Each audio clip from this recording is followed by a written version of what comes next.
Bismillahirrahmanirrahim. Assalamu alaikum. I am Zawal Abidin. Today we are going to study about judicial system of Malaysia. In this lecture, I will tell you about the court system in Malaysia.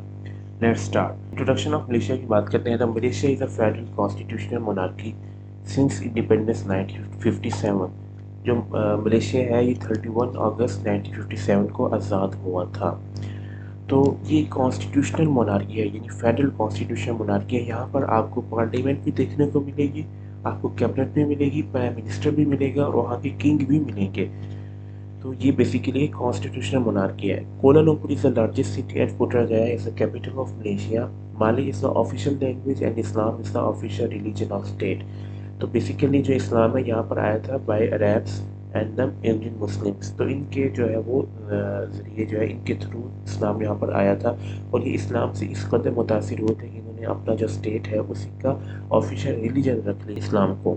Malaysia had a unified judicial system. The legal system of Malaysia is founded on British common laws and also influenced by Islamic legal system. तो basically यहाँ पर जो Britishers हैं वो भी उन्होंने अपना एक टाइम पीरियड यहाँ पर जो है वो स्पेंड किया है, तो उनका भी कुछ ना कुछ यहाँ पर जो है वो इन्फ्लुएंस है। इसी तरह इस्लामिक लॉज के, इस्लामिक जूरिस्प्रूडेंस के है, इस्लामिक लीगल सिस्टम का यहाँ पर भी कुछ ना कुछ इन्फ्लुएंस है, तो उसी का जो है वो मिक्सचर यहाँ पर है। हायरार्की ऑफ कोर्ट्स की बात करते हैं तो सुपीरियर कोर्ट्स हैं और कुछ सबऑर्डिनेट कोर्ट्स हैं। सुपीरियर कोर्ट्स के अंदर सबसे हाईएस्ट कोर्ट है वो फेडरल कोर्ट है। Federal court basically it is the highest court of the Malaysia, ठीक है। तो ये यानी जो वहाँ की जो लैंड है उसकी सबसे हाईएस्ट कोर्ट है और एक फाइनल एपिलिएट कोर्ट है, और जो इसके डिसीजंस हैं वो बाकी जितने भी कोर्ट्स हैं उसके ऊपर बाइंडिंग होते हैं। तो ये एक फाइनल एपिलिएट कोर्ट है। यहाँ पर आप जितनी भी अदर कोर्ट्स हैं उसके डिसीजंस यहाँ पर वो आप चैलेंज कर सकते हैं। अगर हम जुरिस्डिक्शन ऑफ फेडरल कोर्ट की बात करें तो जो इसकी जुरिस्डिक्शन है वो ये है कि जो पार्लियामेंट वहाँ की जो लॉज बनाती है ये उन लॉज को देखती है कि ये लॉज वैलिड है कि अनवैलिड है। अच्छा, पार्लियामेंट भी आपको देखने को मिलेगी क्योंकि ये कॉन्स्टिट्यूशनल मोनार्की है। तो यहाँ पर जो है अगर हम गवर्नमेंट की बात करें तो एक किंग है और प्राइम मिनिस्टर है। हाउसेस की बात करें यानी पार्लियामेंट की बात करें तो दे आर टू हाउसेस, एक अपर हाउस है और सेकंड जो है वो लोअर हाउस है। अपर हाउस को वहाँ की लैंग्वेज में कहा जाता है दीवाने नगारा और लोअर हाउस को कहा जाता है दीवाने रकियात। तो बेसिकली जो वहाँ की पार्लियामेंट है वो जो लॉज बनाती है वो उन लॉज को चेक करती है कि लॉ कहीं अनवैलिड तो नहीं है। तो ये जुरिस्डिक्शन है किसकी, फेडरल कोर्ट की। इसके अलावा जो फेडरल कोर्ट है वो क्या करती है कि वो जो डिस्प्यूट्स हैं between federation and the state उनको सॉल्व करती है, उन डिस्प्यूट्स को ख़त्म करती है। अच्छा, नेक्स्ट है वो कोर्ट ऑफ अपील है, हाई कोर्ट है, उसके जो डिसीजंस हैं वो यहाँ पर कोर्ट ऑफ अपील के अंदर जो है वो चैलेंज किया जा सकता है। कोर्ट ऑफ अपील जो है ये क्रिमिनल और सिविल जो है उन दोनों मैटर्स को यहाँ पर देखती है, यानी दोनों से डील करती है। कोर्ट ऑफ अपील ये civil appeals against the decisions of the high courts. तो जो हाई कोर्ट्स के जो डिसीजंस होते हैं वो यहाँ पर इसके अंदर अपील किए जा सकते हैं।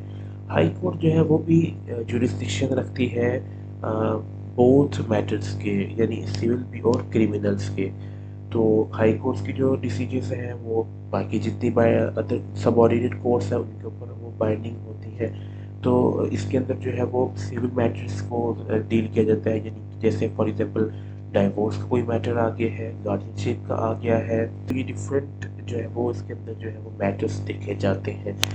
सबऑर्डिनेट कोर्ट्स में है उसके अंदर अगर हम जो है वो पेनिंगुलस कोर्ट की बात करें तो पेनिंगुलस कोर्ट बेसिकली ऐसी कोर्ट है मलेशिया की जहाँ के अंदर जो है वो वेस्ट मलेशिया के अंदर ये होती है, और इसके अंदर वो लोग होते हैं कि जिनको माली लैंग्वेज आती है, यानी उनको कोई और लैंग्वेज नहीं आती। तो ये वहाँ की जो कौमी ज़ुबान है, उनकी नेशनल लैंग्वेज है, उसके जो है वो ऊपर जो है वो की जाती है, यानी माली लैंग्वेज जो है वो कुछ लोग जो है वो अंडरस्टैंड करते हैं सिर्फ वहाँ की लैंग्वेज को, माली जो लैंग्वेज है, तो उनके लिए ये कोर्ट है वो होती है। अच्छा, इसके बाद मैजिस्ट्रेट कोर्ट आती है। तो जो मैजिस्ट्रेट है ये एक सबऑर्डिनेट कोर्ट है।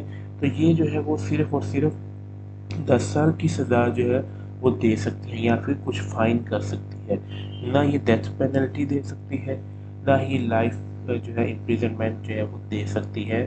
सेशन कोर्ट की बात करें तो सेशन कोर्ट जो है ये भी सिविल मैटर्स जो है उनके साथ डील करती है, और ये जो है सेंटेंस जो है वो पास कर सकती है, सिवाय डेथ सेंटेंस के। बाकी ये जितनी भी सेंटेंस है वो पास कर सकती है।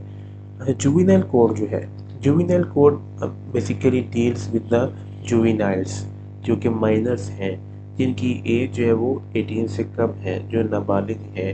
तो this code is for the issues related to the minors who are below the age of 18। तो ये हायरार्की ऑफ कोर्ट है या फिर जुडिशियल सिस्टम ऑफ मलेशिया है, कि जिसके अंदर हमने जो है वो मलेशिया का जुडिशियल सिस्टम देखा। आई होप कि आपको आज के लेक्चर समझ आया होगा। अगर कोई क्वेश्चन हो तो आप कमेंट सेक्शन के अंदर पूछ सकते हैं। Thank you very much.